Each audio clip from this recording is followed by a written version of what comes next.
ಯಾರು ಬುದ್ಧಿವಂತನೋ ಯಾರು ವಿವೇಕಿಯೋ ಅವನನ್ನು ಬುಧ ಅಂತ ಕರೀತಕ್ಕಂಥದ್ದು ಪದ್ಧತಿ. ತಂದೆಯ ಬಗ್ಗೆ ಬುಧನಿಗೆ ಅಂತಹ ಒಂದು ಒಲವಿಲ್ಲ ಜ್ಯೋತಿಷ್ಯ ಶಾಸ್ತ್ರದ ಮತ್ತು ಪುರಾಣದ ಪ್ರಕಾರವಾಗಿ. ಆದರೆ ಚಂದ್ರನಿಗೆ ಬುಧ ಅಂದರೆ ಬಹಳ ಪ್ರೀತಿ. ಬುಧಗ್ರಹ ಕೆಟ್ಟರೆ ಏನಾಗುತ್ತೆ? ಬುದ್ಧಿ ಕೆಟ್ಟೋಗುತ್ತೆ ಮನುಷ್ಯ. ಯಾರಿಗೆ ಗಣಿತ ಅಂದ್ರೆ ತಲೆನೋವಿದೆಯೋ ಬುಧ ಚೆನ್ನಾಗಿಲ್ಲ ಅಂತ. ಸ್ಟೇಜ್ ಫಿಯರ್ ಅಂತೀವಿ ನೋಡಿ, ನಿಂತು ಮಾತಾಡಲಿಕ್ಕೆ ಆಗೋದಿಲ್ಲ ಅಂತಂದರೆ ಅಲ್ಲಿ ಬುಧ ಕೆಟ್ಟೋಗಿದ್ದಾನೆ ಅಂತ.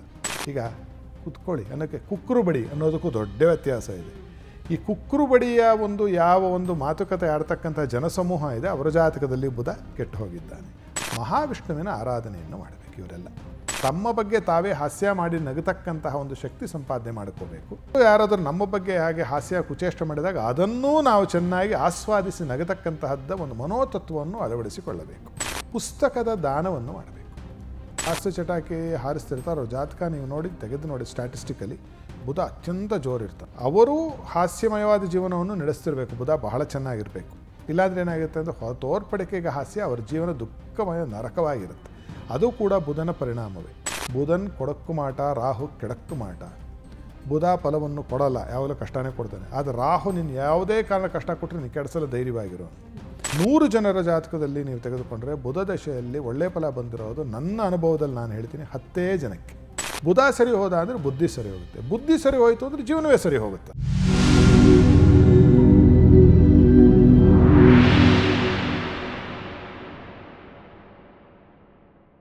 ನಮಸ್ಕಾರ ವೀಕ್ಷಕರೇ, ಟಿವಿ ವಿಕ್ರಮ ಹಂಸಧ್ವನಿ ಕಾರ್ಯಕ್ರಮಕ್ಕೆ ಸ್ವಾಗತ. ನಾನು ಶ್ವೇತಾ. ಯೋಗ ಸೂತ್ರ ಮತ್ತು ಆಧ್ಯಾತ್ಮಿಕತೆಯ ಅರ್ಥಪೂರ್ಣ ವಿಚಾರಗಳನ್ನು ತಿಳಿಸುವಂತಹ ವೇದಿಕೆಯೇ ಹಂಸಧ್ವನಿ ಕಾರ್ಯಕ್ರಮ. ಎಂದಿನಂತೆ ತಮ್ಮ ಅಮೂಲ್ಯ ಹಿತವಚನಗಳಿಂದ ಹೊಸ ಚೈತನ್ಯ ಮೂಡಿಸುತ್ತಿರುವ ತತ್ವಜ್ಞಾನಿಗಳು, ಧರ್ಮಶಾಸ್ತ್ರ ಪಾರಂಗತರು, ವೇದಶಾಸ್ತ್ರ ಪರಿಣಿತರು ಆಗಿರುವಂತಹ ಹಂಸಶ್ರೀ ಸವಿತೃ ಶರ್ಮಾ ಗುರುಜಿ ಇದ್ದಾರೆ. ಗುರುಜಿ, ನಿಮಗೆ ಕಾರ್ಯಕ್ರಮಕ್ಕೆ ಆತ್ಮೀಯವಾದ ಸ್ವಾಗತ. ಗುರುಜಿ, ಪ್ರಿಯಂಗುಳಿಕಾಶ್ಯಾಮಂ ರೂಪೇಣ ಪ್ರತಿಮಂ ಬುಧಂ ಸೌಮ್ಯಂ ಸೌಮ್ಯಗುಣೋಪೇತಂ ತಂಬುತಂ ಪ್ರಣಮಾಮ್ಯಹಂ. ಜಯ ಗುರುದೇವ ದತ್ತ. ಎಲ್ಲರಿಗೂ ಶುಭವಾಗಲಿ. ವೀಕ್ಷಕರೇ, ಗ್ರಹಗತಿಗಳ ಕುರಿತಾಗಿ ವಿಶೇಷ ಸರಣಿ ಸಂಚಿಕೆಯನ್ನು ನಾವು ಆರಂಭಿಸಿದ್ದೀವಿ. ಇವತ್ತಿನ ಸಂಚಿಕೆಯಲ್ಲಿ ನಾವು ಬುಧ ಗ್ರಹದ ಬಗ್ಗೆ ತಿಳಿದುಕೊಳ್ಳೋಣ. ಗುರುಜಿ, ಬುಧ ಗ್ರಹ ಅಂದುಕೊಳ್ಳಿ ಅಂದರೆ ಬುಧ ಅಂದರೆ ಬುದ್ಧಿವಂತಿಕೆಯ ಸಂಕೇತ ಅಂತ ಹೇಳ್ತಾರೆ. ಹಾಗಾದರೆ ಬುಧ ಗ್ರಹದ ಲಕ್ಷಣಗಳು ಮತ್ತು ಇದರಿಂದ ಉಂಟಾಗುವಂಥ ಪ್ರತಿಕೂಲ ಪರಿಣಾಮಗಳ ಬಗ್ಗೆ ತಿಳಿಸ್ಕೊಡಿ. ಹೇಳಿದ ಹಾಗೆ ಬುಧಂ ಅಂತಂದರೆ ಯಾರು ಬುದ್ಧಿವಂತನೋ ಯಾರು ವಿವೇಕಿಯೋ ಅವನನ್ನು ಬುಧ ಅಂತ ಕರೀತಕ್ಕಂಥದ್ದು ಪದ್ಧತಿ. ಬುಧ ಗ್ರಹಕ್ಕೆ ಬುಧ ಅಂತಲೂ, ಜ್ಞ ಅಂತಲೂ, ಸೌಮ್ಯ ಅಂತಲೂ, ಚಂದ್ರಸುತ ಅಂತಲೂ, ಭೂಸುರ ಅಂತಕ್ಕಂತಹ ಒಂದು ಹೆಸರು ಕೂಡ ಬುಧನಿಗೆ ಹೇಳಿದ್ದಾರೆ ಹಿಂದಿನವರು. ಬುಧನು ಚಂದ್ರ ಗ್ರಹ ಮತ್ತು ರೋಹಿಣಿ ನಕ್ಷತ್ರದ ಮಗ. ಆದರೆ ತಂದೆಯ ಬಗ್ಗೆ ಬುಧನಿಗೆ ಅಂತಹ ಒಂದು ಒಲವಿಲ್ಲ ಜ್ಯೋತಿಷ್ಯ ಶಾಸ್ತ್ರದ ಮತ್ತು ಪುರಾಣದ ಪ್ರಕಾರವಾಗಿ. ಆದರೆ ಚಂದ್ರನಿಗೆ ಬುಧ ಅಂದರೆ ಬಹಳ ಪ್ರೀತಿ. ಇದು ಒಂದು ಕಡೆಯಿಂದ ತಂದೆಯಿಂದ ಮಗನ ಕಡೆಗೆ ಇರತಕ್ಕಂತಹ ಪ್ರೀತಿಯು, ಮಗನ ಕಡೆಯಿಂದ ತಂದೆಯ ಕಡೆ ಇರತಕ್ಕಂತಹ ಒಂದು ವಿರೋಧವೂ ಕೂಡ ಇಲ್ಲಿ ಕಾಣುತ್ತೆ.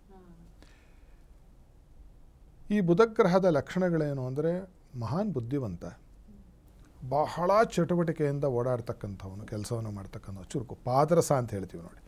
ಅದಕ್ಕೆ ಸರಿಸಮನಾಗಿ ಆಂಗ್ಲ ಭಾಷೆಯಲ್ಲಿ ಬುಧನಿಗೆ ಹೆಸರು ಮರ್ಕ್ಯುರಿ ಅಂತ. ಅದೇ ಹೆಸರಿದೆ, ಪಾದರದ ಹೆಸರೇ ಇಟ್ಟಿದ್ದಾರೆ. ಮತ್ತು ಬಹಳ ವಾಚಾಳಿ ಒಂದು. ಎರಡನೇದು ಬಹಳ ಒಳ್ಳೆಯ ವಾಗ್ಮಿ, ವಾಕ್ಪಟುತ್ವ ಅತ್ಯಂತ ಒಳ್ಳೆಯದು, ಗುಡ್ ಒರೇಟರಿ. ಈ ಥರ ಲಕ್ಷಣ ಇರ್ತಕ್ಕಂಥವನು ಬಹಳ ಓದಿದವನು, ಪುಸ್ತಕ ಹಸ್ತಮ್ ಅಂತ ಹೇಳಿ ಯಾವಾಗಲೂ ಕೈಯಲ್ಲಿ ಪುಸ್ತಕ ಇಟ್ಕೊಂಡ್ರು ಅವನು. ವಿವಿಡ್ ರೀಡರ್, ಪುಸ್ತಕದ ಹುಳು ಆಡಭಾಷೆಯಲ್ಲಿ ಹೇಳಬೇಕು ಅಂದರೆ. ಆ ರೀತಿಯಾಗಿರ್ತಕ್ಕಂತಹ ಲಕ್ಷಣಗಳನ್ನು ಬುಧಗ್ರಹಕ್ಕೆ ಆರೋಪ ಮಾಡಿದ್ದಾರೆ, ಹೇಳಿದ್ದಾರೆ. ಆಟ್ರಿಬ್ಯೂಟ್ಸ್. ಬುಧಗ್ರಹ ಕೆಟ್ಟರೆ ಏನಾಗುತ್ತೆ ಅಂದರೆ ಮೊಟ್ಟ ಮೊದಲನೇದಾಗಿ ಬುದ್ಧಿ ಕೆಟ್ಟೋಗುತ್ತೆ ಮನುಷ್ಯನಿಗೆ. ಯಾರಿಗಾದರೂ ಬುದ್ಧಿ ಕಡಿಮೆ ಅಂತಂದರೆ ವಿವೇಚನಾ ಶಕ್ತಿ ಇಲ್ಲದೆ ಇರತಕ್ಕಂಥದ್ದು. ಮಾಮೂಲಿ ಓದು, ಈಗಿನ ಕಾಲದ ಓದು, ಅದರಲ್ಲೂ ಯಾರಿಗೆ ಗಣಿತ ಅಂದ್ರೆ ತಲೆನೋವಿದೆಯೋ ಬುಧ ಚೆನ್ನಾಗಿಲ್ಲ ಅಂತ ನೀವು ಅಲ್ಲೇ ತಿಳಿದುಕೊಂಡು ಬಿಡಬಹುದು. ಮಿಕ್ಕಿದ ಓದೆಲ್ಲ ಓದ್ಕೊಂಡ್ಬಿಡ್ತಾರೆ. ಗಣಿತ ಅಂದ ತಕ್ಷಣ, ಮ್ಯಾಥ್ಸ್ ಅಂದ ತಕ್ಷಣ ಅವನು ಓಡೋಗ್ಬಿಡ್ತಾನೋ, ಹುಡುಗನೋ ಹುಡುಗಿನೋ, ಅವರಿಗೆ ಬುಧ ಗ್ರಹ ಜಾತಕದಲ್ಲಿ ಮಟ್ಟದಲ್ಲಿದ್ದಾನೆ, ಸರಿ ಇಲ್ಲ ಅಂತ ಅದರ ಅರ್ಥ. ಎರಡನೆಯದು, ಎಷ್ಟೋ ಜನರಿಗೆ ಮನಸ್ಸಿನಲ್ಲಿ ಉತ್ತಮವಾದ ಭಾವನೆಗಳು, ಉತ್ತಮವಾದ ಕೆಲವು ವಿಚಾರಗಳು ಇರುತ್ತೆ. ಆದರೆ ಅದನ್ನು ತಮ್ಮ ಮಾತಿನಿಂದ ಬರವಣಿಗೆಯಿಂದ ಅಭಿವ್ಯಕ್ತಿ ಮಾಡಲಿಕ್ಕಾಗೋದಿಲ್ಲ. ಎಕ್ಸ್ಪ್ರೆಷನ್, ಕಮ್ಯುನಿಕೇಷನ್ ಅಂತೀವಲ್ಲ, ಅದು ಯಾರಿಗಾದರೂ ಕಡಿಮೆ ಇದ್ದರೆ ಅವರ ಜಾತಕದಲ್ಲಿ ಬುಧ ಕೆಟ್ಟೋಗಿದ್ದಾನೆ ಅಂತ. ಮಾತಾಡಲಿಕ್ಕೆ ಸಭಾ ಕಂಪನ, ಸಭಾ ಜಡತ್ವ ಅಂತಾರೆ. 10 ಜನ ಸೇರಿದ್ರೆ ನಡುಗ್ತಾರೆ, ಸ್ಟೇಜ್ ಫಿಯರ್ ಅಂತೀವಿ ನೋಡಿ. ನಿಂತು ಮಾತಾಡಲಿಕ್ಕೆ ಆಗೋದಿಲ್ಲ ಅಂತಂದರೆ ಅಲ್ಲಿ ಬುಧ ಕೆಟ್ಟೋಗಿದ್ದಾನೆ ಅಂತ. ಅವರ ಜಾತಕದಲ್ಲಿ ಅತ್ಯಂತ ಅವನು ನಿಮ್ನಾವಸ್ಥೆಯಲ್ಲಿದ್ದಾನೆ. ಮೂರನೆಯದ್ದು ಚರ್ಮದ ಅಲರ್ಜಿಗಳು, ಚರ್ಮಕ್ಕೆ ಸಂಬಂಧಪಟ್ಟಂಥ ಅಲರ್ಜಿಗಳಾಗ್ತಕ್ಕಂಥದ್ದು. ಮೂಗಿಗೆ ಸಂಬಂಧಪಟ್ಟಂತಹ ಓಲ್ಫ್ಯಾಕ್ಟರಿ ನರ್ವ್ಸ್ ಅಂತಿರುತ್ತೆ, ಅಂದರೆ ನಮಗೆ ವಾಸನೆಯನ್ನು ಕಂಪು ಕಂಡುಹಿಡಿಯುವ ನರವ್ಯೂಹ ಮೂಗಲ್ಲಿ. ವಾಸನೆ ಕೆಲವ್ರಿಗೆ ಬರೋದೇ ಇಲ್ಲ. ತಿಂಡಿ ತೀರ್ಥಗಳಲ್ಲಿ ಎಷ್ಟೋ ಘಾಟುಗಳು, ಮೊನ್ನೆ ಕೋವಿಡ್ ಆದಾಗ ನೋಡಿ ಎಷ್ಟೋ ಜನಕ್ಕೆ ಬರ್ತಾರೆ, ಅದು ಬುಧಂದು ಉಂಟು ಅದರಲ್ಲಿ ಅಷ್ಟೇ. ಆ ಥರದ ಒಂದು ತೊಂದರೆ ಯಾರಿಗೆ ಅವ್ಯಾಹತವಾಗಿದೆಯೋ ಸುಮಾರು ವರ್ಷಗಳಾದರೂ ಅವ್ರಿಗೆ ವಾಸನೆ ಬರೋದಿಲ್ಲ, ಅಂಥವರಿಗೆ ಜಾತಕದಲ್ಲಿ ಬುಧ ಕೆಟ್ಟೋಗಿದ್ದಾನೆ. ಹಾಗೆ ಯಾರಿಗೆ ಮೂಲವ್ಯಾಧಿ, ಪೈಲ್ಸ್ ಅಂತ ಆಡುಭಾಷೆಯಲ್ಲಿ ಹೆಮೊರೈಡ್ಸ್ ಇದೆಯೋ, ಫಿಸ್ಟುಲಾ ಇದೆಯೋ, ಅಂತಹವರಿಗೆ ಬುಧ ಜಾತಕದಲ್ಲಿ ಕೆಟ್ಟು ಹೋಗಿದ್ದಾನೆ ಅಂತ. ಮತ್ತು ಯಾರು ಸೋದರ ಮಾವನೊಂದಿಗೆ ಕೆಟ್ಟದಾಗಿ ನಡೆದುಕೊಳ್ತಾನೋ ಅಥವಾ ದ್ವೇಷ ಅಸೂಯೆ ಇದೆಯೋ, ಸೋದರ ಮಾವ ಸೋದರಳಿಯನಿಗೆ ಅಥವಾ ಸೋದರ ಮಾವ ಸೋದರ ಸೊಸೆಗೆ ಸ್ವಲ್ಪ ವೈಮನಸ್ಯ ಇದ್ದರೆ ಬುಧ ಕೆಟ್ಟೋಗಿದ್ದಾನೆ ಅಂತ. ಇಷ್ಟೂ ಲಕ್ಷಣಗಳು. ಮತ್ತು ಯಾರು ಮಾತಿಗೆ ಸಂಬಂಧಪಟ್ಟಂತಹ ಕೆಟ್ಟದಾಗಿ ಮಾತಾಡ್ತಾರೋ, ಅಂದರೆ ಪದದ ಬಳಕೆ, ಈಗ ಕುತ್ಕೊಳ್ಳಿ ಅನ್ನೋಕ್ಕೆ ಕುಕ್ಕರು ಬಡಿ ಅನ್ನೋದಕ್ಕೂ ದೊಡ್ಡ ವ್ಯತ್ಯಾಸ ಇದೆ. ಈ ಕುಕ್ಕರು ಬಡಿಯ ಒಂದು ಯಾವ ಒಂದು ಮಾತುಕತೆ ಆಡ್ತಕ್ಕಂಥ ಜನಸಮೂಹ ಇದೆ, ಅವರ ಜಾತಕದಲ್ಲಿ ಬುಧ ಕೆಟ್ಟು ಹೋಗಿದ್ದಾನೆ. ಅಲ್ಲಿ ಸೌಮ್ಯತೆ ಇಲ್ಲ, ಅಲ್ಲಿ ದೊಡ್ಡತನ ಇದೆ ಮತ್ತು ಅಹಂಕಾರಕ್ಕೆ ಪ್ರತಿಫಲಿಸ್ತಾ ಇದೆ ಅದು. ಮತ್ತು ಈಗಿನ ಕಾಲಘಟ್ಟದಲ್ಲಿ ನಾವು ನೋಡಿದಾಗ 2 ಗ್ರಹ ಇದೆ, ಅದರಲ್ಲಿ ಈ ಒಂದು ಗ್ರಹವು ದೊಡ್ಡದಾಗಿರ್ತಕ್ಕಂತಹ ಒಂದು ಪರಿಣಾಮವನ್ನು ಬೀರ್ತಾ ಇದೆ. ಈ ಕಂಪ್ಯೂಟರ್ಸ್ಗೆ, ಗಣಕಯಂತ್ರಗಳಿಗೆ ಕಾರಣೀಭೂತವಾಗಿರ್ತಕ್ಕಂತಹ ಗ್ರಹ ಬುಧ. ಅದೇ ಸಮಯಕ್ಕೆ ಬುಧ ನಪುಂಸಕತ್ವಕ್ಕೂ ಕಾರಣೀಭೂತವಾದ ಗ್ರಹ, ಇಂಪೊಟೆನ್ಸಿ. ಗಂಡಸರಲ್ಲಿ, ಪುರುಷರಲ್ಲಿ ಸ್ಪರ್ಮ್ ಕೌಂಟ್ ಕಡಿಮೆ ಆಗೋದು, ಸ್ಪರ್ಮ್ ಮೊಟೆಲಿಟಿ ಕಡಿಮೆ ಆಗೋದು, ಅದರ ವೇಗ ಕಡಿಮೆ ಆಗೋದಕ್ಕೆ ಕಾರಣೀಭೂತವಾಗಿರ್ತಕ್ಕಂತಹ ನಪುಂಸಕಂ ಅಂತಲೇ ಹೇಳಿದೆ ಶಾಸ್ತ್ರದಲ್ಲಿ. ಆ ನಪುಂಸಕತ್ವವನ್ನು ಉಂಟು ಮಾಡತಕ್ಕಂಥ ಗ್ರಹವೂ ಕೂಡ ಬುಧ ಗ್ರಹನೇ ಆಗಿದ್ದಾನೆ. ಅದಿದೆ ಅಂತಂದರೆ ಬುಧ ಭಾಳ ಕೆಟ್ಟೋಗ್ಬಿಟ್ಟಿದ್ದಾನೆ ಜಾತಕದಲ್ಲಿ. ನೋಡಿ ಎಷ್ಟು ಚೆನ್ನಾಗಿ ಒಂದಕ್ಕೊಂದು ಹೊಂದುತ್ತೆ. ಗಣಿತ, ಗಣಕಯಂತ್ರ, ಅದನ್ನು ಯಾವಾಗಲೂ ತೊಡೆ ಮೇಲೆ ಇಟ್ಟುಕೊಂಡು ಕೆಲಸ ಮಾಡಿ ಅದು ಮೇಡ್ರ ಭಾಗಕ್ಕೆ ಅದರ ಶಾಖವೋ ಮತ್ತೊಂದೋ ಅದರ ವೇವ್ಸೋ ಏನೋ ಹೇಳ್ಕೊತಿರೋ ತಗಲಿ. ಈಗ ಎಷ್ಟೋ ಜನಕ್ಕೆ ಏನಾಗಿದೆ ಅಂತಂದರೆ ಅವರು ಫಲೀಭೂತವಾಗೋದಿಲ್ಲ. ಎಷ್ಟೋ ಜನ ಗಂಡಸರು, ಪುರುಷರು ವಿಶೇಷವಾಗಿ. ಅಂಥವರಿಗೆ ಕಾರಣ ಯಾವುದು ನೋಡಿ, ಅದೇ ಬುಧಂದೆಲ್ಲ ಹೆಚ್ಚು ಮಾಡಿಕೊಂಡು ಕೆಡಿಸ್ಕೊಂಬಿಟ್ರೆ. ಅತಿ ಸರ್ವತ್ರ ವರ್ಜಯೇತ್ ಅಂತ ಶಾಸ್ತ್ರದಲ್ಲಿ.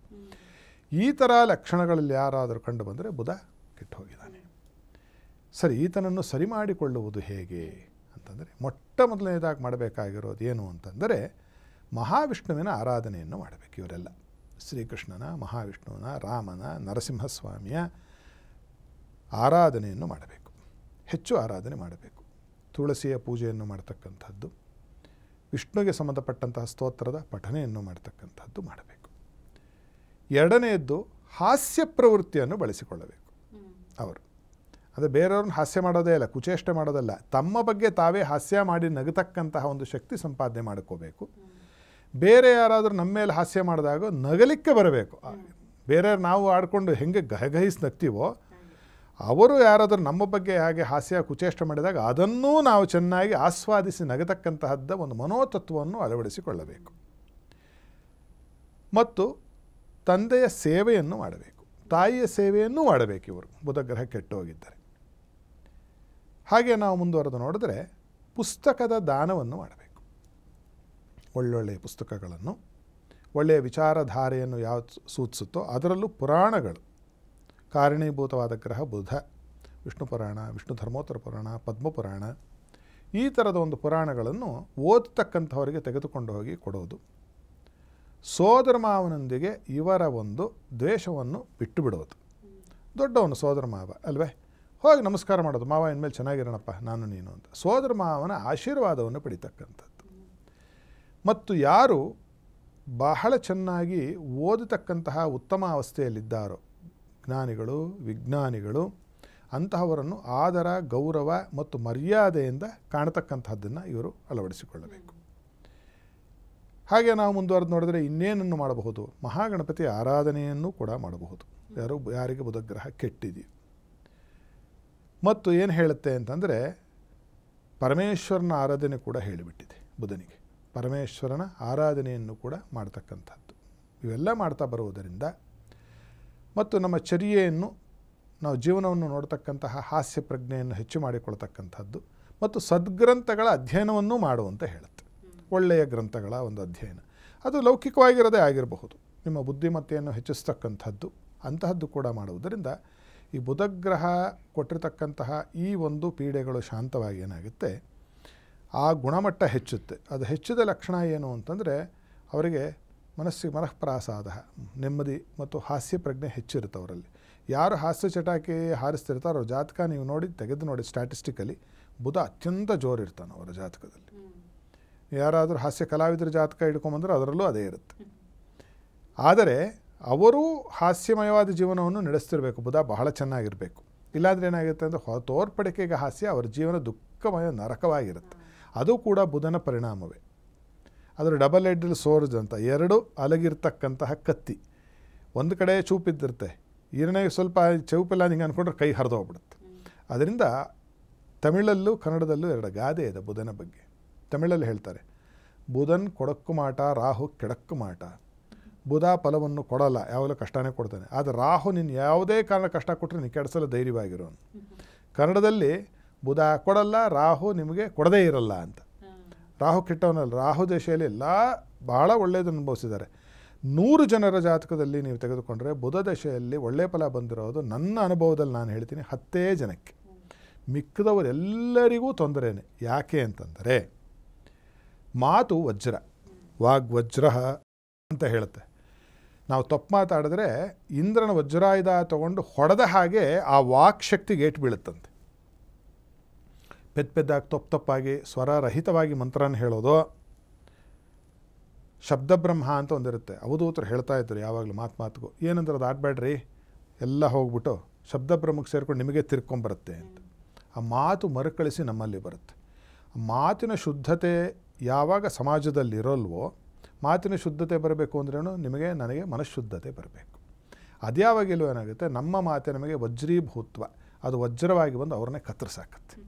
ಅದು ಈಗಿನ ಸಮಾಜ ವಿಶೇಷವಾಗಿ ನಾವು ನೋಡ್ತಾ ಇರೋದು. ಆಡು ನೀವು ಹೋಗ್ತಾ ಇದ್ದರೆ ದಾರಿಯಲ್ಲೂ ಕೂಡ ಜನರಿಗೆ ಸಮಾಧಾನದ ಮಾತು ಯಾರೂ ಆಡಲ್ಲ. ರಾಂಗ್ ಸೈಡಲ್ಲಿ ಬರ್ತಿದ್ದೆ ಅಂದರೆ ನೀನು ಯಾವನಲ್ಲೋ ಅಂತಕ್ಕಂಥದ್ದಾಗಿದೆ. ಅಂದರೆ ಇವೆಲ್ಲ ಏನಾಗುತ್ತೆ ಅಂದರೆ ವಾಗ್ವಜ್ರ ಸುತ್ತಕೊಂಡು ಬಂದು ವಾಪಸ್ ನಮಗೆ ಹೊಡೆಯುತ್ತೆ, ಎಲ್ಲ ಅದು ಹೋಗ್ಬಿಟ್ಟು. ಆದ್ದರಿಂದ ಈಗಿನ ಕಾಲಘಟ್ಟದಲ್ಲಿ ನಾವು ಮೊದಲು ಮಾಡಿಕೊಳ್ಳಬೇಕಾದಂಥ ಭಾಷಾ ಶುದ್ಧತೆ. ಯಾರನ್ನಾದರೂ ಆಗಲಿ ನಾವು ಚೆನ್ನಾಗಿ ನಮ್ರರಾಗಿ ಸೌಮ್ಯವಾಗಿ ವಿವೇಕವಂತರಾಗಿ ಮಾತಾಡೋದು ಕೂಡ ಇದಕ್ಕೆ ಅದ್ಭುತವಾದ ಒಂದು ಪರಿಹಾರ. ಬುಧನನ್ನು ಸರಿ ಮಾಡಿಕೊಳ್ಳೋದು. ಬುಧ ಸರಿ ಹೋದ ಅಂದರೆ ಬುದ್ಧಿ ಸರಿ ಹೋಗುತ್ತೆ. ಬುದ್ಧಿ ಸರಿ ಹೋಯಿತು ಅಂದರೆ ಜೀವನವೇ ಸರಿ ಹೋಗುತ್ತಲ್ಲ. ಬುದ್ಧಿ ಭ್ರಂಶಃ ಅಂತ ಕೂಡ ಹೇಳುತ್ತೆ. ಉನ್ಮಾದಾದಿ ರೋಗಗಳು ನಾನು ಹಿಂದೆನೇ ಹೇಳಿದೆ, ನಾನು ಚಂದ್ರಂದು ಹೇಳ್ತಾ ನಾನು ಏನು, ಬುಧಚಂದ್ರವು ಕೇಂದ್ರಗತವು ನಪತಿ ದೃಷ್ಟವು ಸ ಉನ್ಮಾದಿ. ಉನ್ಮಾದ ರೋಗಕ್ಕೆ, ಸ್ಕ್ರಿಜೋಫೇನಿಯಾಗೆ, ಮೆಂಟಲ್ ಡಿಸಾರ್ಡರ್ಸ್ಗೆ, ಅದು ನೀವೇನು ಬೈಪೋಲಾರ್ ಡಿಸಾರ್ಡರ್ ಅಂತ ಕರ್ಕೊಳ್ಳಿ ನೀವು, ಅಥವಾ ಅವ್ರಿಗೆ ಡೊಪಮೈನ್ ಹೆಚ್ಚಾಗಿದೆ ಕಡಿಮೆ ಆಗಿದೆ ಅಂದ್ಕೊಳ್ಳಿ, ಸಿರಿಟೋನಿನ್ ಹೆಚ್ಚಾಗಿದೆ ಕಡಿಮೆ ಆಗಿದೆ ಅಂತ ಅಂದ್ಕೊಳ್ಳಿ, ಅಥವಾ ಸರ್ಕಾಡಿಯನ್ ರಿದಮ್ ಅಂತ ಹೇಳ್ತಾರೆ, ನಿದ್ದೆ ಬರಲಿಕ್ಕೆ ಬೇಕಾಗಿರೋ ಒಂದು ರಿದಮ್ ಅದು ಹಾಳಾಗಿದೆ ಅಂತ ಏನಾದರೂ ಕರ್ಕೊಳ್ಳಿ. ಅದಕ್ಕೆ ಒಂದು ಗ್ರಹ ಬುಧ, ಇನ್ನೊಂದು ಗ್ರಹ ಚಂದ್ರ. ಆದ್ದರಿಂದ ಚಂದ್ರ ಮನಸ್ಸು ಸರಿ ಮಾಡ್ಕೋಬೇಕು, ಬುಧ ನಮ್ಮ ಮಾತನ್ನು ಸರಿ ಮಾಡಿಕೊಳ್ಳಬೇಕು. ಇವೆರಡನ್ನು ಸರಿ ಮಾಡಿಕೊಂಡ್ರೆ ಏನಾಗುತ್ತೆ, ನಮಗೆ ಮಾತು ಬಲ್ಲವನಿಗೆ ಜಗಳವಿಲ್ಲ. ಆದ್ದರಿಂದ ನಮ್ಮ ಜೊತೆಗೆ ಫಸ್ಟ್ ಜಗಳ ಇರಬಾರ್ದು, ನಮ್ಮಲ್ಲೇ ದ್ವಂದ್ವ ಇರಬಾರ್ದು. ತೋರ್ಪಡಿಕೆಗೆ ಹೊರದ ಮುಖವಾಗಿ ಬಹಳ ಸಂತೋಷದಿಂದಲೂ ನಾವು ಸಭ್ಯರಾಗಿ ಇದ್ದಾಗಿ ಕೂಡ ನಮ್ಮಲ್ಲಿ ನಾವು ಜಗಳಾಡ್ತಾ ಇರ್ತೇವೆ. ದೌರ್ಮನಸ್ಯ, ಎರಡೆರಡು ಮನಸ್ಸಿರುತ್ತೆ, ಎರಡೆರಡು. ಅದನ್ನು ಬಿಡ್ತಕ್ಕಂಥದ್ದು ಕೂಡ ಈ ಹೇಳಿದ ಆರಾಧನಾ ಪೂಜಾ ಪದ್ಧತಿಗಳಿಂದ ನಮ್ಮಲ್ಲಿ ಸರಿ ಹೋಗುತ್ತೆ. ಅದು ವೈಸೇ ವರ್ಷ. ನೀವು ಚೆನ್ನಾಗಿ ಮಾತಾಡೋದು ಅಳವಡಿಸಿಕೊಂಡ್ರೆ ಬುಧ ಸರಿ ಹೋಗ್ತಾನೆ. ಅಥವಾ ಬುಧ ಸರಿ ಹೋದಾಗ ನಿಮ್ಮ ಮಾತು ಸರಿ ಹೋಗುತ್ತೆ. ಅದನ್ನು ಹೇಗೆ ಮಾಡಬೇಕಾದರೂ ಮಾಡಿಕೊಳ್ಳಬೇಕು. ಒಟ್ಟಿನಲ್ಲಿ ಒಳ್ಳೆಯ ಮಾತನಾಡ್ತಕ್ಕಂಥದ್ದು, ದೇವತಾ ಆರಾಧನೆ, ಮಹಾವಿಷ್ಣುವಿನ ಆರಾಧನೆಯನ್ನು ಮಾಡ್ತಕ್ಕಂಥದ್ದು, ಸೋದರ ಮಾವನನ್ನು ಗೌರವಿಸ್ತಕ್ಕಂಥದ್ದು, ಆತನ ಒಂದು ಆಶೀರ್ವಾದವನ್ನು ಪಡಿತಕ್ಕಂಥದ್ದು, ಇವೆಲ್ಲ ಮಾಡ್ತಾ ಮತ್ತು ಗ್ರಂಥಾಧ್ಯಯನವನ್ನು ಮಾಡ್ತಕ್ಕಂಥದ್ದು, ಗ್ರಂಥ ಅಧ್ಯಯನವನ್ನು ಮಾಡಿಸ್ತಕ್ಕಂಥದ್ದು. ಆಮೇಲೆ ಲೈಬ್ರರೀಸ್ ಇರುತ್ತಲ್ಲ, ಗ್ರಂಥಾಲಯಗಳಿಗೆ ಪುಸ್ತಕದ ಸಹಾಯವನ್ನು ಮಾಡ್ತಕ್ಕಂಥದ್ದು, ಇವೆಲ್ಲ ಮಾಡ್ತಕ್ಕಂಥದ್ದು ಬುಧಗ್ರಹ ಜಾತಕದಲ್ಲಿ ಸದೃಢನಾಗಿ ಅದ್ಭುತವಾದ ಫಲವನ್ನು ಕೊಡ್ತಾನೆ ಅಂತಕ್ಕಂಥದ್ದನ್ನು ಹೇಳಬಹುದಾಗಿ. ಖಂಡಿತ ಗುರುಜಿ, ಯಾಕಂದರೆ ಬಹಳಷ್ಟು ಜನರಿಗೆ ಗೊತ್ತಾಗೋದಿಲ್ಲ, ಎಷ್ಟು ಹೇಳಿದ್ರು ಕೇಳೋದೇ ಇಲ್ವಲ್ಲಪ್ಪ ಈ ಮನುಷ್ಯ ಅಂತ ಅಂದ್ಕೊಂಡಿರ್ತಾರೆ. ಅದರಲ್ಲಿ ಯಾವ ಗ್ರಹದ ಕಾರಣ ಆಗಿರುತ್ತೆ ಅನ್ನುವಂಥದ್ದು ಸ್ಪಷ್ಟವಾಗಿ ತಿಳಿಸ್ಕೊಟ್ಟಿದ್ದೀರಿ. ಧನ್ಯವಾದಗಳು ಗುರುಜಿ. ಬುಧಗ್ರಹ ಪೂರ್ಣ ಪ್ರಸಾದವೂ ಅಸ್ತು. ವೀಕ್ಷಕರೇ, ಬುಧಗ್ರಹದ ಲಕ್ಷಣಗಳನ್ನು, ಪರಿಹಾರಗಳನ್ನು ತಿಳ್ಕೊಂಡಿದ್ದೀವಿ. ನಿಮ್ಮಲ್ಲಿ ಉಂಟಾಗ್ತಿರುವಂತಹ ಸಮಸ್ಯೆಗಳಿಗೆ ಯಾವ ಗ್ರಹ ಕಾರಣ ಅಂತ ತಿಳ್ಕೊಬೇಕಾ, ಅದಕ್ಕೆ ಪರಿಹಾರ ಏನು ಅಂತ ಕಂಡುಕೊಳ್ಬೇಕಾ? ಹಾಗಾದರೆ ನಮ್ಮ ಸ್ಕ್ರೀನ್ ಮೇಲೆ ಇರುವಂಥ ನಂಬರನ್ನು ಕಾಂಟ್ಯಾಕ್ಟ್ ಮಾಡಿ ಗುರುಜಿಗಳಿಗೆ ನೇರವಾಗಿ ಭೇಟಿಯಾಗಿ ನಿಮ್ಮ ಪ್ರಶ್ನೆಗಳನ್ನು ಕೇಳಬಹುದು. ಮುಂದಿನ ಸಂಚಿಕೆಯಲ್ಲಿ ಮತ್ತೊಂದು ಗ್ರಹದ ಬಗ್ಗೆ ತಿಳ್ಕೊಳ್ಳೋಣ. ನಮಸ್ಕಾರ. ಟಿವಿ ವಿಕ್ರಮ, ದೇಶ ನಿಮ್ಮ ಕೈಯಲ್ಲಿ. ಈ ಕಾರ್ಯಕ್ರಮ ನಿಮಗೆ ಇಷ್ಟ ಆಗಿದ್ದಲ್ಲಿ ಲೈಕ್, ಶೇರ್ ಹಾಗೂ ಕಮೆಂಟ್ ಮಾಡಿ. ಟಿವಿ ವಿಕ್ರಮದ ಕಾರ್ಯಕ್ರಮಗಳನ್ನು ನಿರಂತರವಾಗಿ ವೀಕ್ಷಿಸಲು ಸಬ್ಸ್ಕ್ರೈಬ್ ಮಾಡಿ, ಬೆಲ್ ಐಕನ್ ಒತ್ತಿ.